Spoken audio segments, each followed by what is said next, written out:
I'm so excited to see Jimmy back in action. I wonder if he's going to be really excited and saying whatever he wants, or if he's going to be filtered. I'm just hoping to hear the truth from Jimmy's mouth, whatever that truth is. We're all human at the end of the day, and nobody should be canceled for expressing their views. As a comic, freedom of speech is like our biggest outlet, you know? And as an artist, we shouldn't be silenced for speaking our truth. Even if we're making fun of things that people are too sensitive to talk about, that's our job. Answer questions at this point: which creators will qualify and what is the criteria? All right, interesting, Angela. Thank you so much. Jimmy Kimmel back on ABC, returning to his show last night. ABC says the decision to re-air Jimmy Kimmel Live came after, quote, thoughtful conversations with him. Here's what he had to say last night on his show. You understand that it was never my intention to make light of the murder of a young man.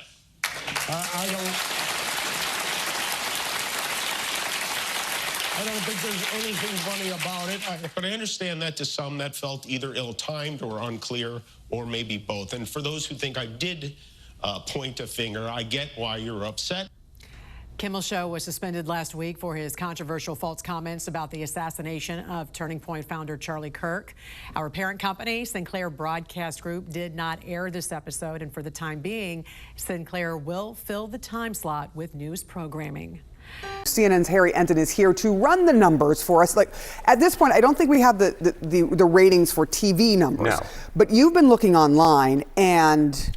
Huge, absolutely huge. What are we talking about here? Well, let's take a look at YouTube views, Jimmy Kimmel Live video views. The 6-month median, the median video only gets 240,000. Look how many views Tuesday night's monologue already has. 6.7 million. That's over 25 times as large as the median Jimmy Kimmel video normally gets. And I was looking, it is by far the largest video in at least 6 months. So if Donald Trump's idea was to give Jimmy Kimmel more press and more viewership, he absolutely did so. Of course, I don't think that is what Donald Trump intended to do.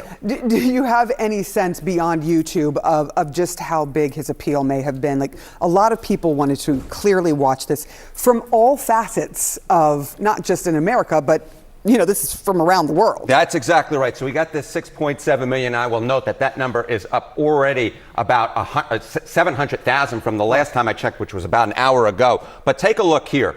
Record high Google searches last night for what time is Jimmy Kimmel on? You wouldn't have to check what time Jimmy Kimmel was on if you were a regular viewer. The reason that people were checking what time Jimmy Kimmel was on, because he was potentially pulling in a lot of viewers who normally didn't watch. And get this, it was up over 10,000%. My goodness gracious. This, of course, dates all the way back since 2004, basically since Jimmy Kimmel was first on the air. So no, it was not just on YouTube. There was a ton of interest, what we're talking about nationwide, worldwide, in terms of what time was Jimmy Kimmel on, because I don't normally watch him, but maybe I want to take a gander because maybe I'm interested to hear what he has to say. Jimmy Kimmel himself sort of said, look, when Disney did this, I went to them, I didn't like it, but he also said thank you to Disney for keeping his show on.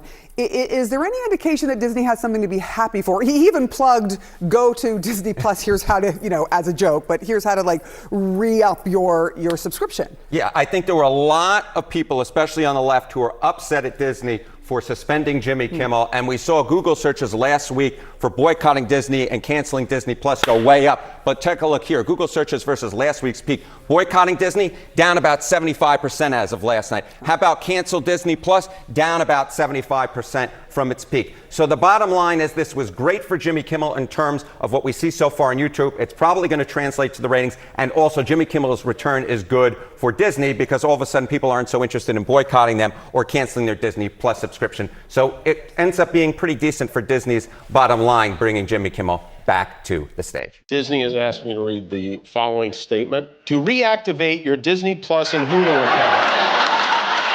We also got a new motto at the FCC. Sticks and stones may break your bones. And?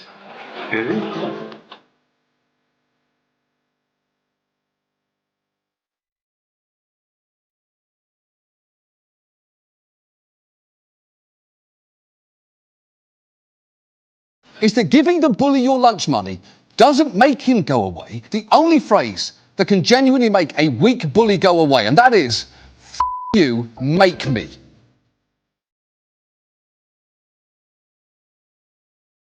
That our long national late nightmare is over. Plus, now that Jimmy's not being canceled, I get to enjoy this again.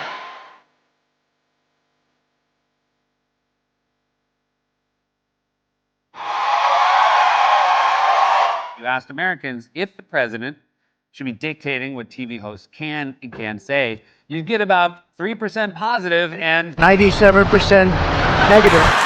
But I do want to make something clear because it's important to me as a human, and that is, you understand that it was never my intention to make light of the murder of a young man. I don't think there's anything funny about it. I posted a message on Instagram on the day he was killed, sending love to his family and asking for compassion, and I meant it. I still do. I've had the opportunity to meet and spend time with comedians and talk show hosts from countries like Russia, countries in the Middle East, who tell me they would get thrown in prison for making fun of those in power, and worse than being thrown in prison. They know how lucky we are here. Our freedom to speak is what they admire most about this country. And that's something I'm embarrassed to say I took for granted until they pulled my friend Steven off the air and tried to coerce the affiliates who run our show in the cities that you live in to take my show off the air. That's not legal. That's not American. One thing I did learn from Lenny Bruce and George Carlin and Howard Stern is that a government threat to silence a comedian the president doesn't like is anti-American. That's anti-American. I forgive him.